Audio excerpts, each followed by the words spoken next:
தமிழர் கட்சி அப்படின்னு இருந்தா இப்போ பல்வேறு பிரச்சனைகளை தாண்டி இன்னைக்கு களம் கண்டுட்டு இருக்காங்க தேர்தல்ல.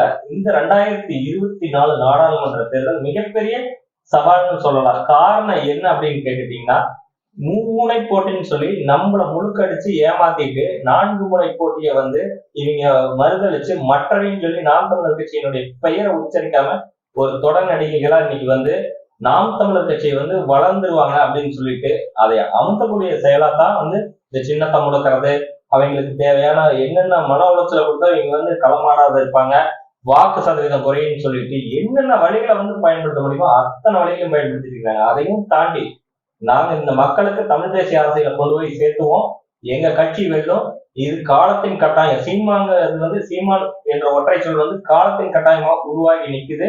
இன்னைக்கு இளைஞர்கள் அத்தனை பேரும் நாம் தமிழர் கட்சி நோக்கி படையெடுத்து வராங்கிற ஒரு செய்தியோட உங்களுடன் நான் உயிர்மை வசந்தகுமார். நம்முடன் இணைந்திருப்பது இளைஞர் பாசறையினுடைய பொறுப்பாளர் திரு வெற்றி சுடர் அவர்கள்ட்ட நம்ம பல கேள்விகளை வைக்கிறோம். நமக்காக நிறைய பதில்கள் அவர் வைத்துட்டு காத்துட்டு இருக்கிறாரு. வாங்க காணொலிக்குள்ள.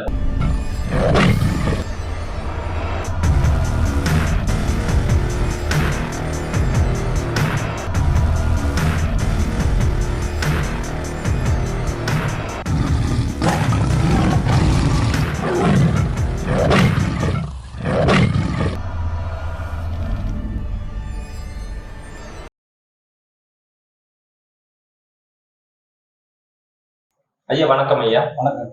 உங்களை அறிமுகப்படுத்திக்கீங்க. என்னுடைய பேர் வெற்றி சுடர்கள், இயற்பெயர் ஜெயவேல் ஜோதி நடராஜன். படிப்பு தொழில்நுட்ப படிப்பு தான் படித்தேன், கல்லூரியில் படித்தேன். 2001 படிப்பு முடிஞ்சோம். 2010 ஈழப்போர் நடந்துட்டு இருக்க சமயத்தில் நமக்கான ஒரு மாறுதல், நமக்கான ஒரு தேசம், நமக்கான ஒரு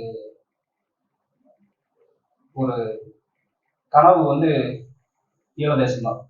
அதை முன்னெடுத்து கொண்டு போயிட்டு இருந்த பிரபாகரன் போர் ரொம்ப நடந்த சமயத்தில் குவைத் நாட்டில் வேலை செய்யக்கூடிய ஒரு வாய்ப்பு. அந்த வாய்ப்பை பயன்படுத்தி நமக்கு நமக்கான ஒரு தேசம் கிடைச்சிடாதா அப்படின்னு சொல்லி எத்தனை பேர் போர் நடந்துட்டு இருக்கிற சமயத்துல நமக்கு எப்படி இதை முன்னெடுத்து கொண்டு போவாங்கன்னு போது அந்த இடத்துல அந்த செந்தமன் சீமான் இருந்தார். குவைத் நாட்டுல இயக்கமா செயல்படுத்தி இந்த காலகட்டத்தில் குவைத்துக்கு இருந்தாரு. அதை போய் அவர் பார்க்கக்கூடிய சந்தர்ப்பம் சந்தர்ப்பத்துல அவர் கூட சந்திக்கக்கூடிய ஒரு நேர்காணல் நேர்காணல் நடந்து முடிஞ்சதுக்கப்புறம் சந்திக்கக்கூடிய ஒரு சூழ்நிலை ஜெயவேல் ஜோதி நடராஜன் அப்படிங்கிற என்னுடைய பெயரை சமஸ்கிருதத்துல இருக்கு, இதை தமிழ் பெயரா நீங்க வச்சுக்கோங்கன்னு சொல்லி அண்ணா முதல்ல எனக்கு சொன்னாரு. பல விஷயங்கள் பேசணும். அதுல என்னடா அடிப்படையே நமக்கு பேரே பிரச்சனையா இருக்குது அப்படின்னு சொல்லும்போது ஜெயவேல் ஜோதி நடராஜன்ங்கிறது அப்பாவோட பேர் நடராஜன். அது ஜெயவேல் ஜோதிங்கிறது எப்படி உச்சரிக்கலாம் அப்படிங்கிறது, ஜெயம்னா வெற்றின்னு அர்த்தம், ஜோதி அப்படின்னா தீபம் சுடர் அப்படிங்கிறது, வேல் அப்படிங்கிறது ஜெயவேல் ஜோதி. அது வெற்றி சுடர் வேல் அப்படின்னு சொல்லி அண்ணன் தான் முதல்ல எனக்கு பெயர் மாற்றமே அண்ணன் தான் அது ஒரு நல்ல ஒரு வாய்ப்பா எனக்கு நல்ல ஒரு அறிமுகமா இருந்துச்சு. எனக்கு ஒரு பெரிய நான் சந்தோஷமா இருந்தேன். என் பேர் கூட இவ்வளவு ஒரு தமிழ் பெயர் இருந்திருக்கு, இந்த வாய்ப்பு கிடைச்சதுங்கிறது தெரியல. எனக்கு கிடைச்சது எனக்கு ரொம்ப பெருமிதமா இருந்துச்சு. இயக்கமா இருக்கும்போது காலகட்டத்துல அங்க தமிழ்ல போர் நடந்துட்டாங்க. சில உறவுகளை சந்திக்கக்கூடிய சந்தர்ப்பம் இருக்கு. அவங்களோட தொடர்ச்சியை பயணிக்கக்கூடியதுல நம்ம ஈழ தேசத்துல இருக்கக்கூடிய உறவுகளுக்கு நம்மளால முடிஞ்ச ஒரு பொருளுதவியும் நிதி உதவியும் செய்யணும்னு சொல்லி ஒரு இயக்கத்தை கட்டமைச்சு பயணிக்கக்கூடிய ஒரு சந்தர்ப்பம் கிடைச்சது. அதுல நம்மளால நம்ம என்ன முடியுதோ, நம்ம ஒரு தொழிலாளி, ஒரு பொறியாளராக நம்ம பயணிக்கிறோம். எவ்வளவு இந்த திராவிடத்தால எவ்வளவு நம்ம வீழ்ந்து இருக்கோம், எவ்வளவு தூரம் நம்ம அடிமைப்பட்டு சொந்த நாட்டிலே வேலை செய்ய முடியாம ஒரு பிஇ மெக்கானிக்கல் படிச்சுக்கிட்டு இன்னைக்கு பொறியியல் படிக்க முடிச்சுக்கிட்டு இன்னைக்கு எத்தனையோ தேசங்கள்ல நாடுகள்ல நம்ம கூலி தொழிலாளியாகவும் கண்டம் விட்டு கண்டம் போய் எங்கெங்கேயோ அடிமைப்பட்டு ஒரு கீழே வேலை செய்யும்போது அந்த வழியும் வேலை செய்ய ஒவ்வொருத்தருக்கும் அமைச்சிருக்கும். அது குடும்ப சூழ்நிலையினாலையும் நம்மளோட பொருளாதார முன்னேற்றம் நம்ம நாட்டுல இருந்து பண்ண முடியலங்கிறது வேலை வாய்ப்பு இல்ல, வாய்ப்பு கிடைக்கல. வாய்ப்பு கிடைச்சதுலயும் போதுமான சம்பளம் இல்லை. அதை வச்சு நம்மளுடைய வாழ்வாதாரத்தை முன்னேற்றக்கூடிய ஒரு சூழ்நிலையும் நமக்கு இல்லை. அதை செய்யணும்ன்ற ஒரு என்ன பண்றது, அப்ப வெளிநாட்டுல போனதான் ஒரு வேலை செஞ்சாதான் நமக்கு சம்பாதிக்க முடியுன்ற சூழ்நிலையை போச்சு. அப்ப குடும்ப சூழ்நிலையின் காரணமா நம்ம வந்து வேலை செய்யறதுக்கு போறோம். குடும்பம் இருக்கு, குழந்தைங்க இருக்கிறாங்க, அவங்க கிட்டே காப்பாற்றணும். நீங்க அப்ப அண்ணனை பார்த்தனீங்க, இந்த நாம் தமிழர் கட்சி இயக்கமா இருந்த காலத்துல உள்ள வந்துட்டீங்க. நாம் தமிழர் கட்சியினுடைய உறுப்பினரா எப்ப மாறுனீங்க? கட்சி வந்து 2011 வந்து ஈழப்போர் முடிஞ்சதுக்கு அப்புறம் அண்ணா வந்து திருச்சியில வந்து மிகப்பெரிய மாநாடு முதல் மாநாடு நடத்தினாரு. அது மிகப்பெரிய வெற்றி. மே 18 மிகப்பெரிய பெருந்திரளான கூட்டம், மிக வலிமையா வந்து நடத்தணும். அதுக்கும் நம்ம பொருளாதார உதவி தான் செய்ய முடிஞ்சது. ஏன்னா அந்த மாநாட்டில் வந்து நான் கலந்துக்கல. ஏன்னா அப்ப வந்து வெளிநாட்டுல இருக்கிறதுனால நம்ம வந்து பொருளுதவி மட்டும் செஞ்சோம்.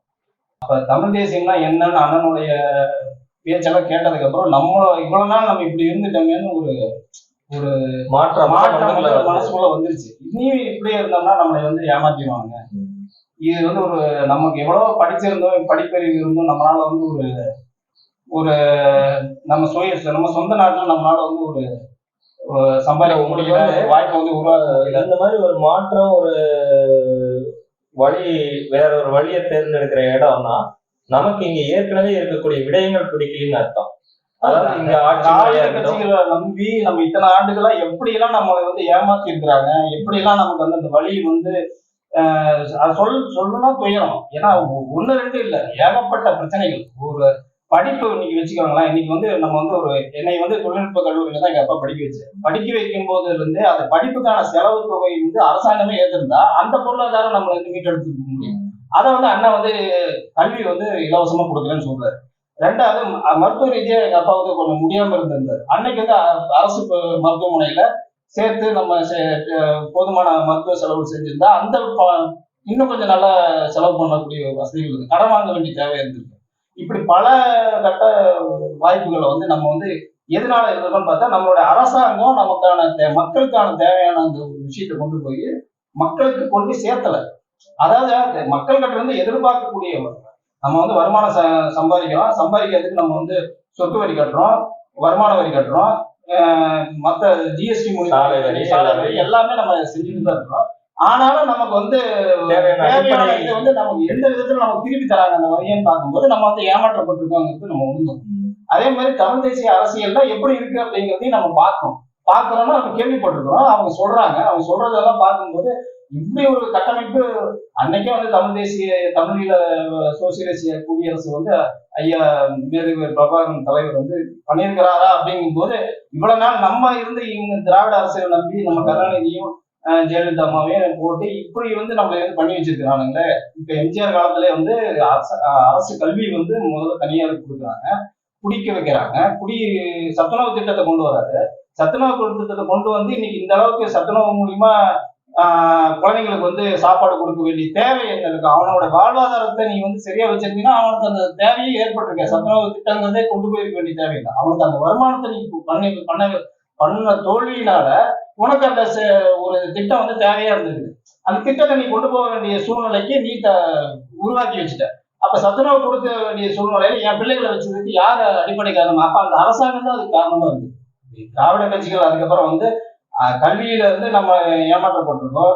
இப்ப வந்து தொழில் ரீதியாகவும் ஜிஎஸ்டி அந்த பிரச்சனை, தொழில் ரீதியாகவும் நம்ம பாதிக்கப்பட்டிருக்கோம். இதெல்லாம் போக இப்ப என்ன சூழ்நிலைன்னா குடிக்க வச்சு இருக்கிற மக்களையும் கெடுக்கிறான். சரி, இந்த குடியிலிருந்து வெளியேறதுக்கு என்ன வழி, அதுக்கான இதுன்னு பார்த்தா இப்ப அதுவும் போய் ஒரு படி மேல போய் கஞ்சா போன்ற இந்த போதைப் பொருட்கள், சிலிக்கான் மெடிசின்ஸ் எல்லாம் வந்து இன்னைக்கு சரளமா ஸ்டூடெண்ட்ஸ் மாணவர்கள் சர்வசாதாரணமா பயன்படுத்தக்கூடிய அளவுக்கு இன்னைக்கு வந்து தள்ளப்படும். இப்ப இதெல்லாம் வந்து பார்க்கும்போது அவனுக்கு அந்த போதை வந்து குடிக்கிற போதையை விட சிலிக்கான் ட்ரக்ஸ் எடுத்துட்டோம்னாலே நமக்கு இன்னும் ரொம்ப இருக்குன்னு சொல்லி அதுல அடிக்ட் ஆயிட்டானா என்ன ஆகும்? நாளடைவில் அவனுடைய வாழ்வாதாரமே அவனுடைய மரணத்துக்கு கொண்டு போய் விட்டுரும். இது வந்து நரம்பு சம்பந்தம், மூளை நரம்பு வந்து பிரச்சனையாகி வைத்தியமாகி அவன் வந்து இறப்பு அளவுக்கு திராவிட அரசுக்கும் கொண்டு போயிட்டு உடல் சார்ந்த ஒரு போதை பழக்கத்துல உடல் சார்ந்த பிரச்சனைகளை தாண்டி சமூகம் சார்ந்த பிரச்சனைகள் என்ன, சமூக பிரச்சனைகள் என்னவா நடக்குது, சமூக சீர்கேடு என்ன நடக்குது? சாதாரணமா பாருங்க, ஒரு 2 விஷயம் முக்கியமா சொல்லணும். குடியினால அந்த குடும்பமே கெடுது. நியாயமா வந்து ஒரு அரசாங்கம் இப்ப அரசாங்கத்துல குடி வந்து நீங்க வந்து முன்னிறுத்தாம இருந்திருந்தா அவன் வந்து தினமும் என்ன சம்பாதிக்கிறான், 200 ரூபா சம்பாதிக்கிறான், 300 ரூபா சம்பாதிக்கிறான் அப்படின்னா அதை கொண்டு வந்து மனைவி கிட்ட கொடுத்து அதன் மூலியமா அவனோட குடும்ப சூழ்நிலையை அவன் பாதுகாத்துக்க முடியும், அவனுடைய குடும்பத்தை அவன் தேவையை பூர்த்தி பண்ணிக்க முடியும். கல்வி இலவசமா கொடுத்திருந்தா அந்த குழந்தைங்களுக்கான படிப்பு செலவு அரசாங்கமே எடுத்துருக்கும். அப்ப நல்ல ஒரு தலைமுறையை உருவாக்குறதுக்கு தவறிட்டாங்க. இது வந்து சமூக சீர்கேடு நீங்க சொன்னது. ரெண்டாவது, குடிக்க வச்சதுனால என்னாச்சு? குடிக்கிற காசு குடிக்கிற மக்கள், கொடுக்கிற காசு நடக்கிற அரசு குடியரசு ஆயிடுச்சு அண்ணா சொன்ன மாதிரி. அப்ப குடிக்க வச்சு அவனுடைய வாழ்வாதாரத்தை கெடுக்கிற அந்த வருமானத்தையும் நீ வந்து அரசாங்கம் பிடிக்கிற. அது இல்லாம இந்த மேற்கொண்டு தொழில் ரீதியாகவும் மக்களுடைய பிரச்சனைகள், அன்றாட பிரச்சனைகள், நம்மளோட தேவை என்ன? அடிப்படை வசதி, சுகாதாரமான உணவு, சுத்தமான காற்று, பாதுகாப்பான இருப்பிடம், இது 3 இருந்துட்டாலே அடிப்படை தேவைகள் நமக்கு வந்து பூர்த்தி ஆயிடும். இது 3 கொடுக்க வேண்டியது மாநில அரசும் மத்திய அரசுடைய செயல்பாடுகள்ல இருக்குது. அப்படி இருக்குதான்னு பார்த்தா நமக்கு இருக்கா? இல்ல. குடிக்கிற தண்ணி இன்னைக்கு வந்து கலப்படமாய் தான் வருது. அது சாயக்கழிவு, அது ஈரோட்ல சொல்லவே தேவையில்லை. கேன்சருக்கு வந்து முதல்ல ஓபன் பண்ணி விட்டதே, மார்க்கெட்ல வந்து திறந்து விட்டதே ஈரோடு தான் முதல்ல. என்ன காரணம்னு கேட்டீங்கன்னா, எல்லா இடத்துலயும் சுத்திகரிக்கப்பட்ட ஆலைகள் மூலியமா நேரடியா போய் கழிவுநீர் வந்து காவிரியில கலக்குது. நம்ம கண் முன்னாடியே நீங்க பார்த்துருப்போம், நீங்க பேட்டியில எல்லாம் பார்த்துருக்கீங்க. அண்ணா வந்து அது மிகப்பெரிய ஒரு சீரழிவை உண்டாக்கிட்டு இருக்கு. வளரக்கூடிய அடுத்த தலைமுறையை காப்பாற்ற வேண்டிய அரசாங்கமே இதை வந்து திறந்து விட்டு இந்த செய்யறத வந்து வேடிக்கை பார்த்துட்டு உட்காந்துருக்கல. நிலைமை மாறிடுச்சு. ரெண்டாவது, நம்ம வீட்டுல ஈரோட்ல 32 அடியில தண்ணி வந்துட்டு இந்த காலத்துக்கு போய் இன்னைக்கு 1200 அடி போட்டாலுமே தண்ணி கிடைக்காத சூழ்நிலை. அப்படியே கிடைச்சாலும் இந்த சாயக்கழிவுல இருந்து வரக்கூடிய கெமிக்கல் மற்றும் சுகாதாரமற்ற இதுலதான் நம்ம வந்து சுத்திரிக்கும். நம்ம வந்து இன்னைக்கு தேவைக்கு பூமியில இருந்து எடுத்து நம்ம குடிக்கிறோம். விலங்குகள் மற்ற உயிர்கள் எல்லாம் எப்படி இருக்கும், அது எப்படி வாழும்? அந்த ஒரு அரசியலை முன்னெடுக்கிறது தான் நம் தமிழர் கட்சியோடைய தேவையானது. இதெல்லாம் நம்ம பார்க்கும்போது நம்ம வந்து இவ்வளவு நாள் திராவிட, எங்க வீட்டுல எல்லாம் வந்து அதிமுக ஓட்டு போட்டிருக்கிறாங்க, திமுக போட்டிருக்கிறாங்க, மற்ற தேசிய கட்சிகளுக்கும் போட்டிருக்கிறாங்க. ஆனா இப்படி இருக்கக்கூடிய சூழ்நிலைகள்ல இதெல்லாம் வந்து இந்த அரசாங்கம் ஏன் செய்யாம தவறிட்டாங்கன்னு பார்க்கும்போது, இதை வந்து செய்ய வேண்டிய, கையில் எடுத்து பேச வேண்டிய கட்சிகள் இதை வந்து கண்டுக்காம பணத்தை ஊழலுக்கு, இன்னைக்கு ஊழல் மிகுந்த ஒரு விஷயமா கொண்டு போய் சாதாரண ஆதார் அட்டை வாங்குறதுக்கே 100 ரூபாய் நீ வசூல் பண்ணி தான் நீ பேரை மாத்திர, அட்ரஸை மாத்திர அளவுக்கு, முகவரி மாத்திர அளவுக்கு கொண்டு போய் விட்டுருக்க. இந்த அளவுக்கு நீ வந்து அது சமூக சீர்கேட்டை கொண்டு வந்திருக்கு.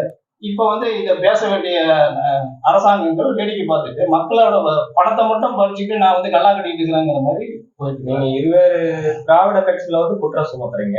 ஆனா இந்த ஆட்சி வேணும்னு சொல்லி தேர்ந்தெடுத்தது மக்கள் தானே. கரெக்ட். மக்கள் ஒவ்வொரு தடவையும் வந்து ஒரு மாற்றத்தை எதிர்பார்த்து வாக்களிக்கிறான். அவன் வாக்களிக்க வேண்டிய மக்கள் வந்து தேவையை முதல்ல வந்து என்ன நினைக்கிறான், சரி ஏடிஎம்கே வந்தா, அதிமுக வந்தா நல்லா இருக்கும் அப்படின்னு நினைச்சு ஜெயலலிதா அம்மாவுக்கு வாக்கு செலுத்திருப்பான். முன்னாடி எம்ஜிஆருக்கு வாக்கு செலுத்திருப்பாங்க. அதுக்கு அடுத்தது வந்து திமுகவுக்கு வாக்கு செலுத்தலாம், அண்ணாதுரைக்கு வாக்கு செலுத்திருப்பாங்க.